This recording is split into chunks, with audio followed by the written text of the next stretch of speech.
Evil. A word that evokes images of monstrous figures and unspeakable acts. We imagine twisted minds driven by hatred, malice, and a thirst for power. History paints vivid portraits of tyrants and dictators, their names etched in infamy. But what if the true face of evil is far more ordinary? What if the capacity for great evil resides not in monstrous beings, but within ordinary people like you and me? This unsettling question lies at the heart of political theorist Hannah Arendt's concept of the banality of evil.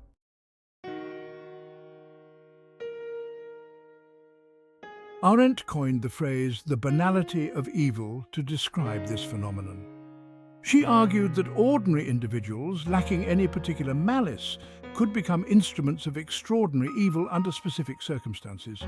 These individuals often exhibit a lack of critical thinking, a willingness to conform to authority, and a detachment from the moral implications of their actions. The concept of the banality of evil forces us to confront uncomfortable truths about human nature.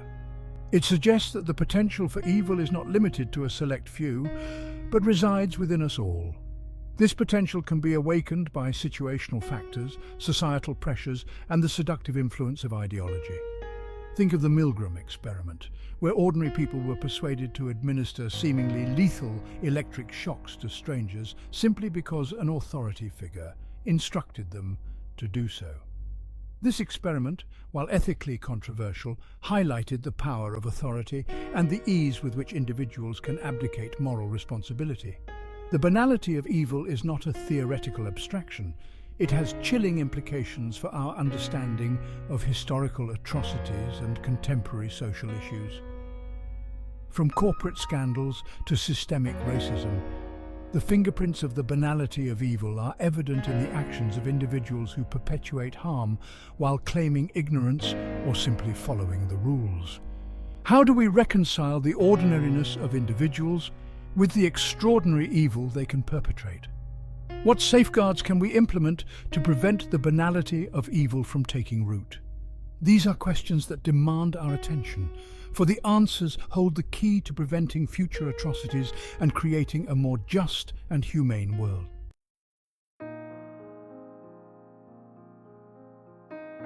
Hannah Arendt's life story reads like a novel, a testament to the turbulent times she lived through and the profound impact they had on her thinking. Born in 1906 in Linden, Germany, to a secular Jewish family, her early years were marked by both intellectual curiosity and the rising tide of anti-Semitism in Europe. She experienced firsthand the insidious creep of prejudice and discrimination, a reality that would later shape her analysis of totalitarian regimes. Arendt's intellectual journey led her to the hallowed halls of some of Germany's most prestigious universities. She pursued her studies under the tutelage of renowned philosophers, immersing herself in the world of ideas and critical thought. Among her mentors were Martin Heidegger, a giant in the field of existentialism, and Karl Jaspers, known for his work on the history of philosophy and the limits of human reason. These intellectual giants left an indelible mark on Arendt's thinking, shaping her understanding of human existence, political philosophy, and the nature of evil itself. However, the rise of Nazism cast a long shadow over Arendt's academic pursuits. As a Jewish intellectual, she faced increasing persecution in Germany. Forced to flee her homeland, she embarked on a perilous journey that would eventually lead her to the United States.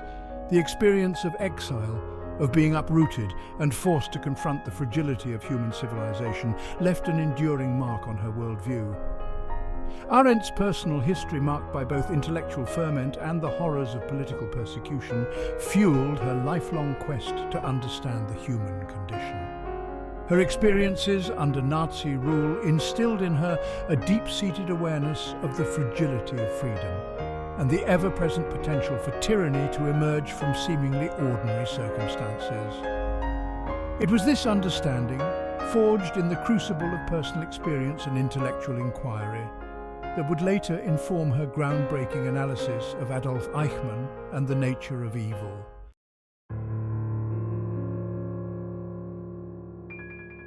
Arendt's escape from Nazi Germany was not just a physical journey, it was an intellectual and emotional odyssey that would shape her life's work. As she witnessed the rise of totalitarian regimes in Europe, she grappled with the question of how seemingly civilized societies could descend into barbarity. This question became the driving force behind her scholarship, leading her to explore the nature of power, authority, and the human condition under extreme circumstances. Her experiences under Nazi rule ignited within her a burning desire to understand the mechanisms of totalitarian regimes. She delved into the works of political theorists, historians, and philosophers, seeking to unravel the complex web of factors that allowed such regimes to seize power and subjugate entire populations. Her research culminated in her seminal work, The Origins of Totalitarianism, a groundbreaking analysis that dissected the roots of Nazi and Stalinist regimes. In The Origins of Totalitarianism, Arendt argued that totalitarian regimes were not simply aberrations, but rather represented a terrifying new form of government.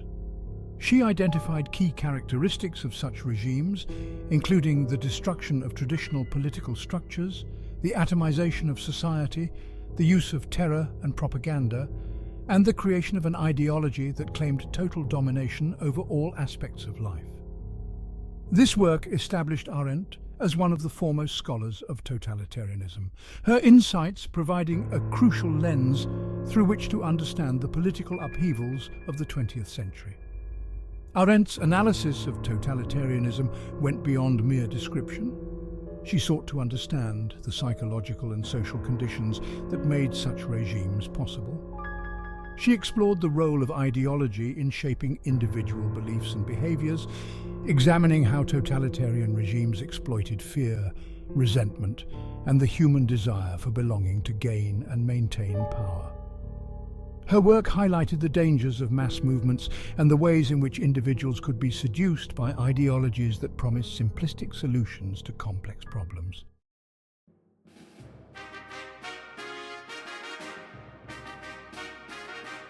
Section 3. Laying the intellectual groundwork. Hannah Arendt's philosophical explorations extended beyond the realm of politics, encompassing broader questions about the nature of human existence, action and judgment. She drew inspiration from a diverse range of thinkers, from ancient Greek philosophers to modern existentialists, weaving together a rich tapestry of ideas that informed her unique perspective. Her work defied easy categorization, transcending disciplinary boundaries and challenging conventional wisdom. Central to Arendt's philosophy was the concept of natality, the idea that each human being is born into a world of pre-existing conditions, but possesses the capacity for new beginnings.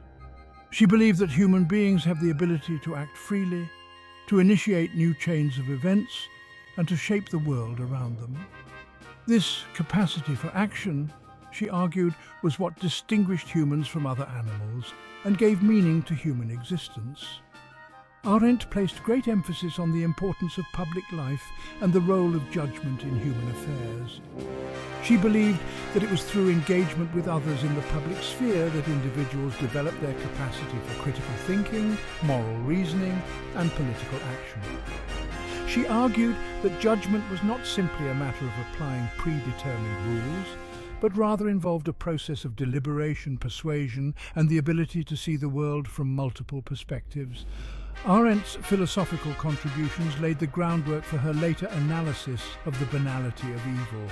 By emphasizing the importance of critical thinking, moral judgment, and the capacity for individual action, she provided a framework for understanding how ordinary people could participate in extraordinary evil. Her work challenged the notion that evil was the exclusive domain of monstrous individuals, suggesting instead that it could arise from the choices and actions of everyday people.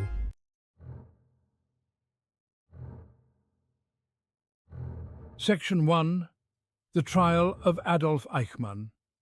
The year was 1961.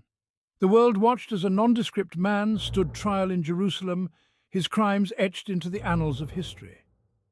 Adolf Eichmann, a high-ranking Nazi official, faced charges for his role in the Holocaust, the systematic extermination of 6 million Jews.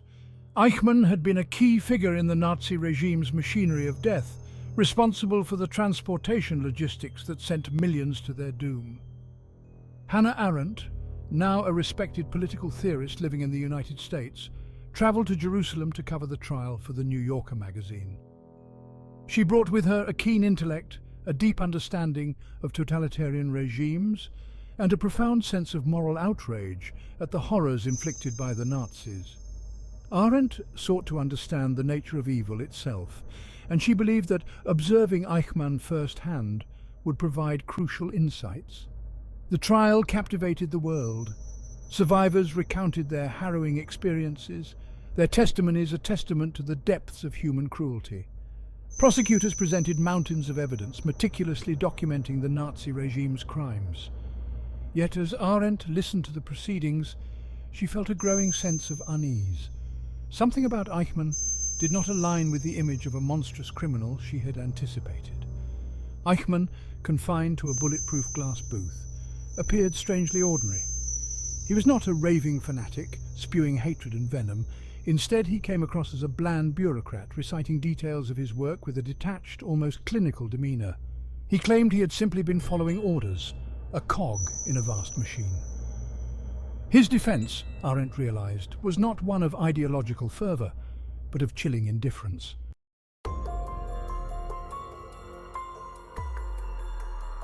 Section 2. An unremarkable man. Eichmann's demeanour, his lack of remorse or empathy, deeply disturbed Arendt. She had expected to encounter a monster, a man consumed by hatred and driven by a perverse ideology. Instead, she found a man who seemed utterly unremarkable, a man who could have been anyone, anywhere. This realization struck at the core of her understanding of evil. Arendt observed that Eichmann did not possess any extraordinary qualities, no exceptional intelligence or charisma that would mark him as inherently evil. He appeared to be a man of average intelligence, driven by a desire for career advancement and a willingness to conform to authority. He spoke of his role in the Holocaust not with pride or passion, but with a bureaucratic detachment that sent chills down Arendt's spine. Arendt listened as Eichmann, in a calm and measured tone, described the intricate details of his work. He spoke of train schedules, deportation quotas, and the logistics of mass murder as if he were discussing a mundane bureaucratic task. There was a chilling disconnect between the horrific nature of his crimes and the matter-of-fact way in which he described them. This disconnect, this lack of emotional engagement with the enormity of his actions, led Arendt to a startling conclusion. Eichmann was not a sadist, a psychopath, or a fanatic. He was, in her estimation, a terrifyingly ordinary man who had committed extraordinary evil. He was a man who had failed to think critically, to question his orders, to acknowledge the humanity of his victims. He was, in essence, a thoughtless participant in a system that had normalized barbarity.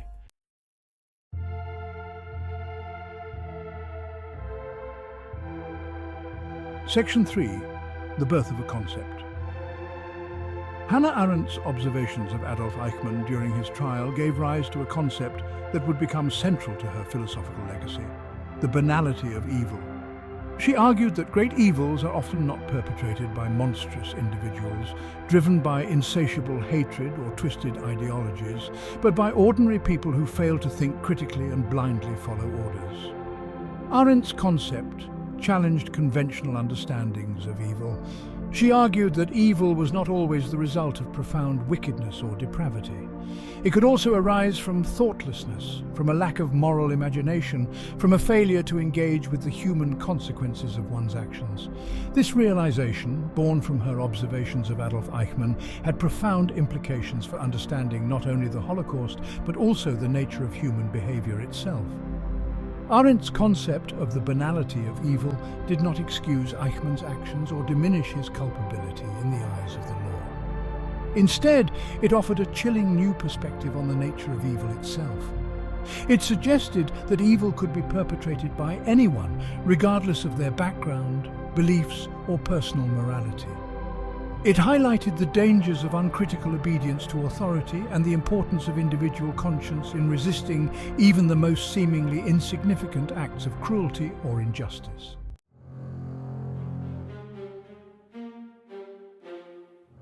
Section 1.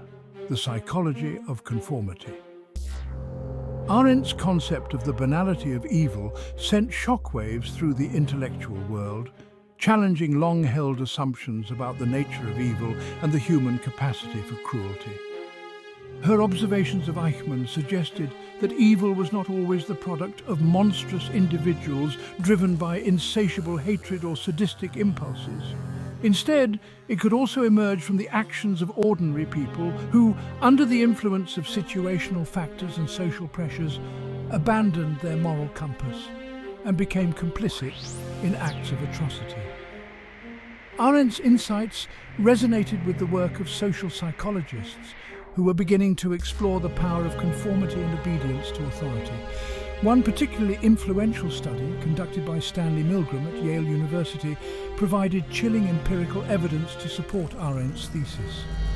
Milgram's experiment demonstrated that ordinary people, when placed in a situation where they were ordered to inflict pain on another person, were surprisingly willing to obey those orders, even when they believed their actions were causing significant harm. Milgram's findings were both fascinating and deeply disturbing.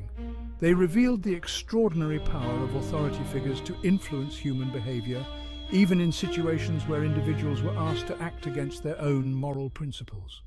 The experiment showed that people were more likely to obey orders when they perceived the authority figure to be legitimate and when they believed they were not personally responsible for the consequences of their actions. The implications of Milgram's experiment for understanding the banality of evil were profound. Just as Eichmann claimed to be following orders when he orchestrated the transportation of Jews to concentration camps, so too did many of Milgram's subjects justify their actions by deferring to the authority of the experimenter. This deference to authority, Arendt argued, was a key factor in enabling ordinary people to participate in extraordinary acts of evil.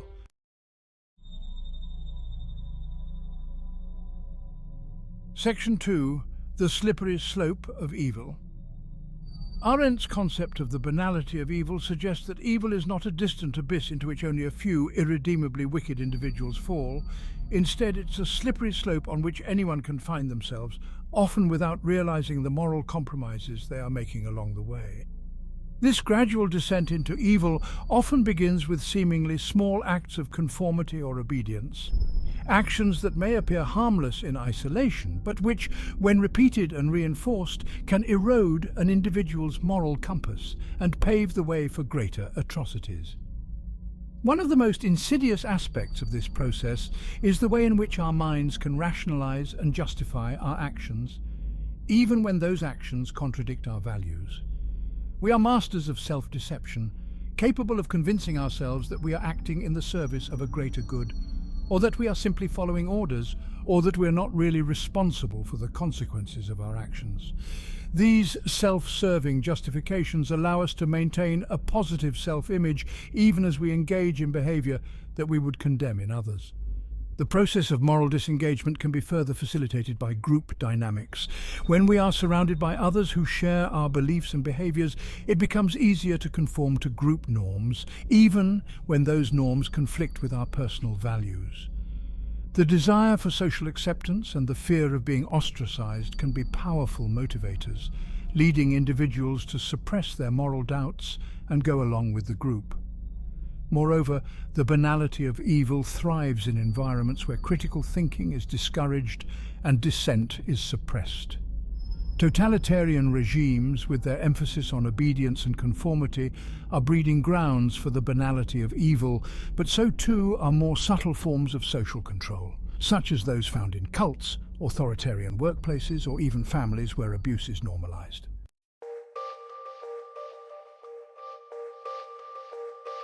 Section 3. From Obedience to Complicity. The banality of evil highlights the perilous journey from passive obedience to active complicity. It reveals how individuals, through a gradual process of desensitization and rationalization, can become active participants in systems of oppression and cruelty. What begins as a reluctance to rock the boat or question authority can morph into a willingness to turn a blind eye to injustice, to remain silent in the face of suffering, and ultimately to actively contribute to the perpetuation of harm. Arendt argued that one of the key mechanisms by which individuals become complicit in evil is through the process of self-dehumanization. When we view others as less than human, as objects or statistics rather than individuals with their own thoughts, feelings and experiences, it becomes easier to inflict pain and suffering without experiencing empathy or remorse. This process of dehumanization can be fueled by propaganda, prejudice, or simply a lack of contact and understanding. The transition from obedience to complicity is often accompanied by a shift in language. Euphemisms and technical jargon are employed to sanitize acts of violence and oppression. Victims are dehumanized through labels and stereotypes, making it easier to justify their mistreatment.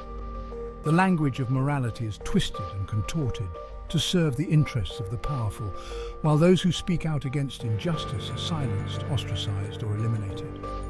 The dangers of complicity extend far beyond the realm of totalitarian regimes and genocide. The banality of evil can manifest in our everyday lives, in our workplaces, our communities, and even our personal relationships. It is present in the casual racism and sexism that permeate our society, in the bullying that occurs in schools and online, and in the indifference we often display towards the suffering of others.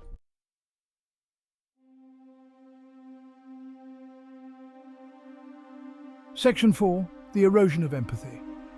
Perhaps the most alarming aspect of the banality of evil is its potential to erode our capacity for empathy, the very quality that makes us human. When we repeatedly witness or participate in acts of cruelty without experiencing compassion or remorse, our hearts begin to harden. We become desensitized to the suffering of others, more likely to tolerate injustice, and less likely to intervene when we see wrongdoing. This erosion of empathy can have a profound impact on our relationships and our communities. It creates a climate of fear and distrust, where individuals are more likely to prioritize their own self-interest over the well-being of others. It undermines our ability to connect with one another on a human level, to build meaningful relationships, and to create a more just and compassionate world. The banality of evil is a stark reminder of the fragility of human goodness and the constant need for vigilance in safeguarding our own moral compass. It challenges us to examine our own beliefs and behaviors, to question authority, to resist conformity, and to cultivate empathy and compassion in all our interactions.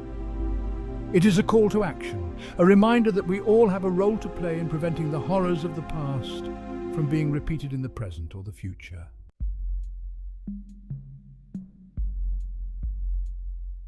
Section 1.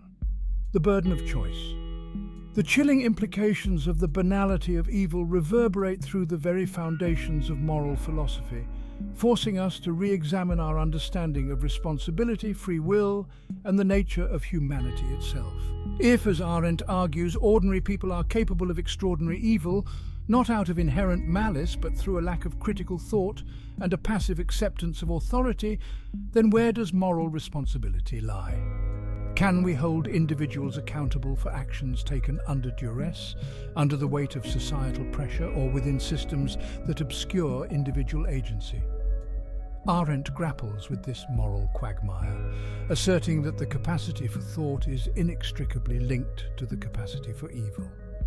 She posits that true evil arises not from a demonic will to do harm, but from a failure to engage in the fundamental act of thinking, of questioning, reflecting, and considering the consequences of one's actions. In her view, the true moral failing of individuals like Eichmann lies not in their inherent wickedness, but in their thoughtlessness, their blind obedience to authority, and their willingness to abdicate their own moral judgment.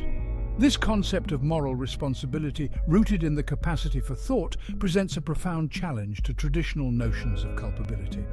It suggests that ignorance, while perhaps mitigating, does not absolve us from the consequences of our actions. Even when following orders, individuals have a moral imperative to engage in critical thinking, to question the ethical implications of their actions, and to resist participating in activities that contradict their own moral compass. Arendt's emphasis on the importance of thinking as a moral act underscores the precarious nature of human freedom. We are not simply slaves to our impulses or blindly obedient automatons.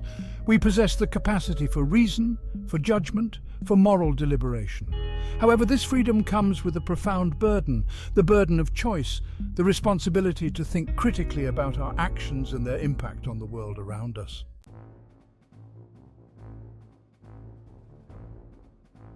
Section 2. The Duality Within. The banality of evil forces us to confront a deeply unsettling truth about human nature. The potential for both good and evil resides within each of us. There are no inherently righteous or wicked individuals, only a complex interplay of individual predispositions, situational factors, and the choices we make in the face of challenging circumstances. This inherent duality of human nature is a recurring theme in literature, philosophy, and religious texts, reminding us that the capacity for both great love and unspeakable cruelty lies within the human heart. Philosophers throughout history have grappled with this paradox of human nature. From Socrates' belief in the inherent goodness of humanity, corrupted by ignorance, to Augustine's concept of original sin, the idea that humans are inherently flawed and prone to temptation, the debate about the essential nature of humanity remains a central question in Western thought. Arendt's concept of the banality of evil adds a new dimension to this ongoing dialogue, suggesting that evil is not the exclusive domain of a select few, but a latent potential within us all. The Stanford prison experiment, conducted by psychologist Philip Zimbardo in 1971, provides a chilling real-world example of how easily ordinary individuals can succumb to the lure of power and engage in cruel and abusive behavior. In this experiment, college students randomly assigned to roles as guards or prisoners in a simulated prison environment quickly adapted to their roles, with the guards exhibiting increasingly authoritarian and sadistic behavior towards the prisoners. The experiment, abruptly halted due to the escalating abuse, highlighted the power of situational factors and social roles in shaping human behavior. These examples, both historical and experimental, underscore the need for constant vigilance in safeguarding against the darker impulses within ourselves and within society at large. They remind us that evil does not always announce itself with fanfare and pronouncements of malice. It often creeps in through the back door, disguised as obedience, conformity, or the pursuit of seemingly noble goals.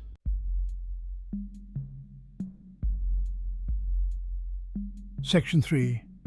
Echoes in the Halls of Thought. Arendt's concept of the banality of evil did not emerge in a vacuum. It was both a product of its time and a catalyst for further exploration into the complexities of human morality and the nature of evil. Her ideas resonated with and sparked debate among philosophers, sociologists, and psychologists, each grappling with the implications of her work and seeking to understand the factors that contribute to the perpetration of evil on both an individual and societal level. The Frankfurt School, a group of German intellectuals who also fled Nazi persecution, shared Arendt's interest in understanding the social and cultural conditions that allowed totalitarian regimes to flourish. Thinkers like Theodor Adorno and Max Horkheimer, drawing on Marxist and Freudian theory, argued that modern society, with its emphasis on rationality, efficiency, and technological progress, had created a culture of instrumental reason, where individuals were increasingly alienated from one another and from their own moral compass. This alienation, they argued, made individuals more susceptible to manipulation by totalitarian regimes and more likely to participate in systems of oppression. Social psychologist Stanley Milgram's obedience experiments, while controversial, provided empirical support for Arendt's observations about the power of authority to influence behavior.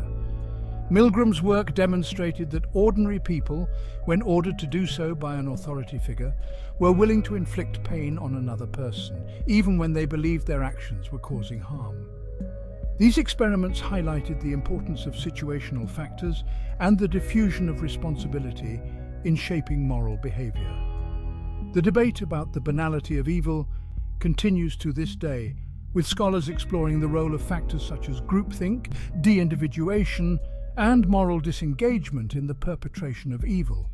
Arendt's work remains a touchstone for these discussions, a stark reminder of the need to remain vigilant against the subtle and insidious ways in which ordinary people can become complicit in extraordinary acts of cruelty and injustice.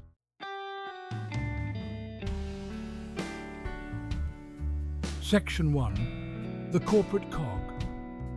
The echoes of Arendt's Banality of Evil resonate far beyond the courtrooms of war criminals and the pages of history books. They reverberate through the sterile corridors of corporate offices, the boardrooms of multinational conglomerates, and the cubicles where countless individuals spend their days contributing to systems they may not fully comprehend or control.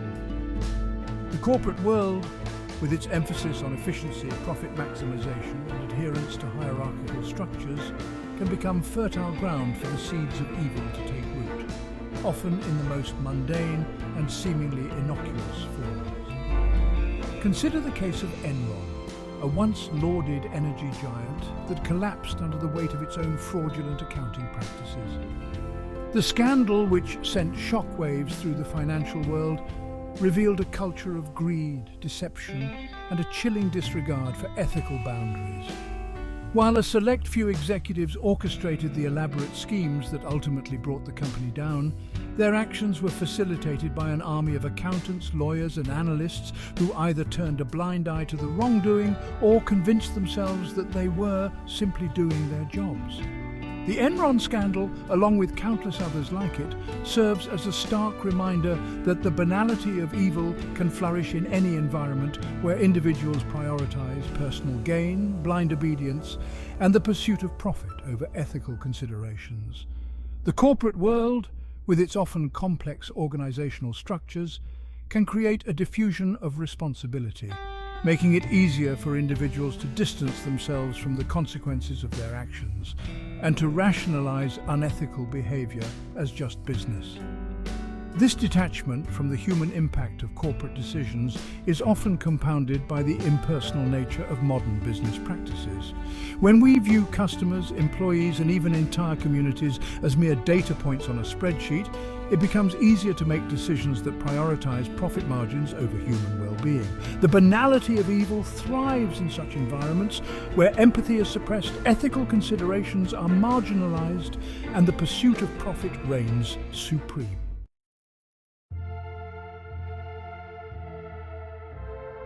The banality of evil casts a long shadow over the issue of systemic racism and discrimination, revealing how seemingly small acts of prejudice, indifference, and inaction can coalesce into a powerful force that perpetuates inequality and injustice. Systemic racism is not simply the result of a few overtly racist individuals, but rather a pervasive and insidious force embedded in the very fabric of society, manifesting in subtle biases, discriminatory policies, and a pervasive culture of silence that allows inequality to persist. Consider the seemingly innocuous act of crossing the street to avoid a person of color. This seemingly insignificant action, often driven by unconscious bias rather than overt malice, reinforces a sense of fear and distrust, perpetuating a cycle of segregation and prejudice. Multiply this act by millions across countless interactions and encounters, and the cumulative effect is a powerful force that shapes perceptions, limits opportunities, and perpetuates systemic inequality. The banality of evil reminds us that systemic racism is not just about overt acts of hatred and discrimination, but also about the countless acts of omission, the silences, the averted gazes, and the unspoken assumptions that allow inequality to persist. It is about the teacher who fails to challenge racist jokes in the classroom, the bystander who witnesses an act of discrimination but chooses not to intervene, and the hiring manager who unconsciously favors candidates from their own racial group. Arendt's insights challenge us to confront the ways in which we may be complicit in systems of oppression, not through deliberate acts of malice, but through our own inaction and indifference. They force us to examine our own biases, to challenge discriminatory norms, and to use our voices and actions to dismantle the structures that perpetuate inequality. The fight against systemic racism requires more than just condemning overt acts of prejudice. It demands a conscious and sustained effort to confront the banality of evil in all its insidious forms.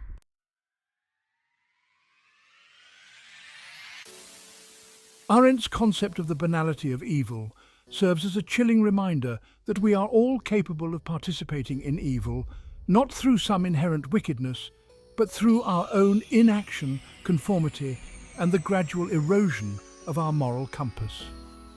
Her work is not just a diagnosis of a societal ill, but a call to action, an urgent plea for vigilance, critical thinking, and the courage to resist the seductive allure of obedience and indifference. Arendt challenges us to cultivate a sense of individual responsibility that transcends the dictates of authority and the pressures of conformity. She reminds us that we are not mere cogs in a machine, blindly following orders, but moral agents with the capacity for reason, judgment, and independent thought. The banality of evil thrives in environments where critical thinking is stifled, dissent is silenced, and individuals abdicate their own moral authority to external forces.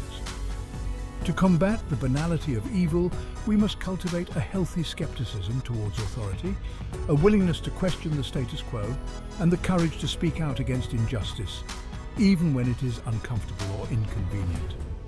We must be willing to engage in difficult conversations, to challenge our own biases, and to hold ourselves and others accountable for our actions. Education plays a crucial role in this endeavor. By teaching critical thinking skills, fostering empathy and compassion, and promoting a deep understanding of history and the dangers of unchecked power, we can equip future generations with the tools they need to recognize and resist the banality of evil in all its forms.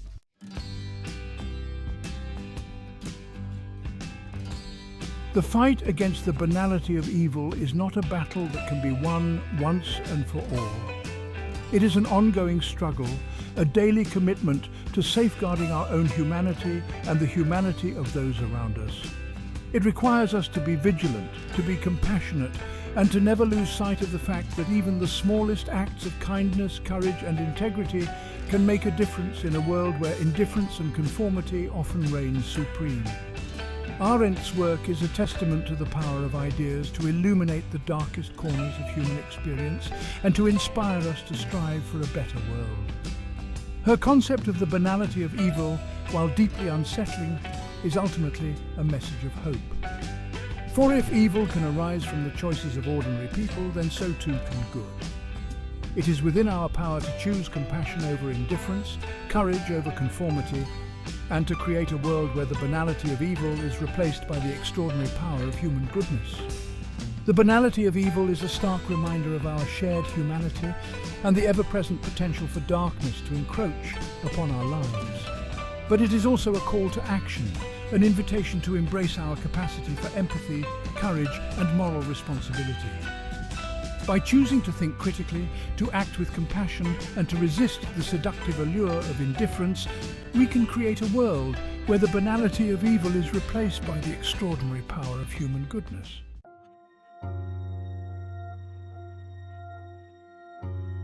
The trial of Adolf Eichmann, a seemingly unremarkable man who played a pivotal role in the machinery of the Holocaust, became a crucible in which Hannah Arendt forged her chilling yet vital concept of the banality of evil.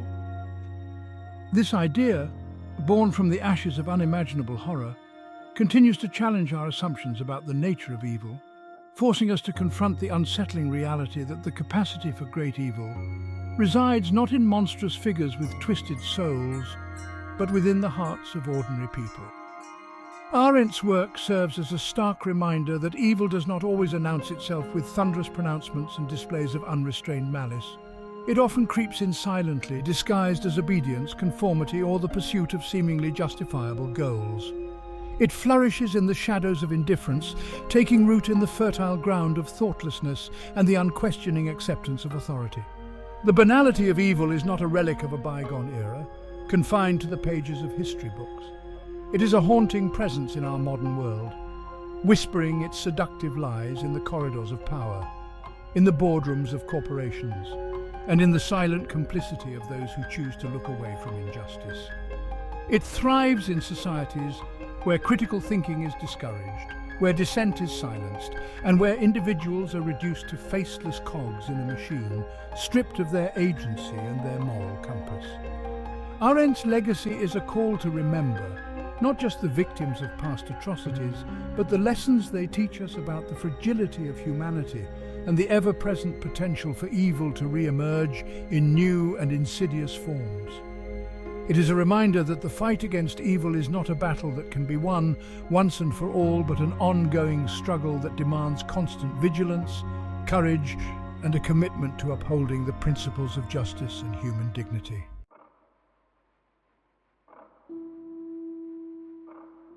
Arendt's work is more than just a cautionary tale. It is a profound meditation on the human condition, an exploration of the complex interplay between individual agency, social structures, and the moral choices we make in the face of extraordinary circumstances. Her concept of the banality of evil is a testament to the power of ideas to illuminate the darkest corners of human experience and to inspire us to strive for a more just and compassionate world. Central to Arendt's thesis is the idea that the capacity for thought is inextricably linked to the capacity for evil. True evil, she argues, arises not from a demonic will to do harm, but from a failure to engage in the fundamental act of thinking, of questioning, reflecting, and considering the consequences of one's actions. The real moral failing of individuals like Eichmann, in her view, lies not in their inherent wickedness, but in their thoughtlessness, their blind obedience to authority, and their willingness to abdicate their own moral judgment. Arendt's work challenges us to cultivate a sense of individual responsibility that transcends the dictates of authority and the pressures of conformity. She reminds us that we are not mere cogs in a machine, blindly following orders, but moral agents with the capacity for reason, judgment, and independent thought. The banality of evil thrives in environments where critical thinking is stifled, dissent is silenced, and individuals abdicate their own moral authority to external forces. To combat the banality of evil, we must cultivate a healthy skepticism towards authority, a willingness to question the status quo, and the courage to speak out against injustice, even when it's uncomfortable or inconvenient. We must be willing to engage in difficult conversations, to challenge our own biases, and to hold ourselves and others accountable for our actions.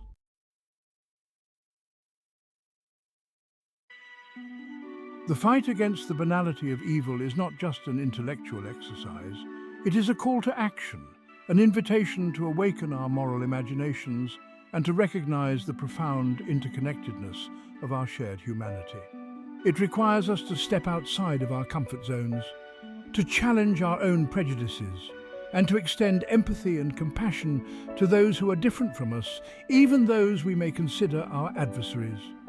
Arendt believed that one of the most effective antidotes to the banality of evil is the creation of spaces for dialogue, where individuals from diverse backgrounds can come together to share their perspectives, challenge each other's assumptions, and build bridges of understanding. It is through such encounters, she argued, that we begin to see the world through the eyes of others, to recognize our shared humanity, and to develop a more nuanced and compassionate understanding of the complexities of good and evil. Education plays a vital role in this endeavor. By teaching critical thinking skills, fostering empathy and compassion, and promoting a deep understanding of history and the dangers of unchecked power, we can equip future generations with the tools they need to recognize and resist the banality of evil in all its forms. The fight against the banality of evil is not a battle that can be fought with weapons and armies. It is a battle for hearts and minds, a struggle to uphold the values of human dignity, compassion, and justice in a world where indifference and conformity often reign supreme. It is a battle that requires each of us to summon the courage to think critically, to act with compassion, and to never lose sight of our shared humanity.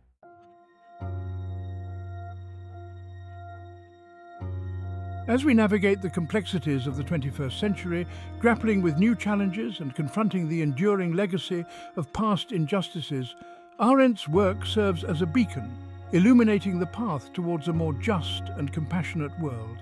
Her concept of the banality of evil reminds us that the fight against evil is not a task for heroes and saints alone. It is a responsibility that falls upon each of us every day in the choices we make and the actions we take. The banality of evil is a chilling reminder of the fragility of human goodness and the ever-present potential for darkness to encroach upon our lives. But it is also a call to action, an invitation to embrace our capacity for empathy, courage, and moral responsibility. By choosing to think critically, to act with compassion, and to resist the seductive allure of indifference, we can create a world where the banality of evil is replaced by the extraordinary power of human goodness. The fight against the banality of evil is an ongoing journey, a lifelong commitment to upholding the values of justice, compassion, and human dignity. It is a journey that requires us to confront our own biases, to challenge systems of oppression, and to never lose sight of the fact that even the smallest acts of kindness, courage, and integrity can make a difference in a world where indifference and conformity often hold sway. Arendt's legacy is a call to action, a reminder that the future is not preordained but rather something we create through our choices and our actions every single day.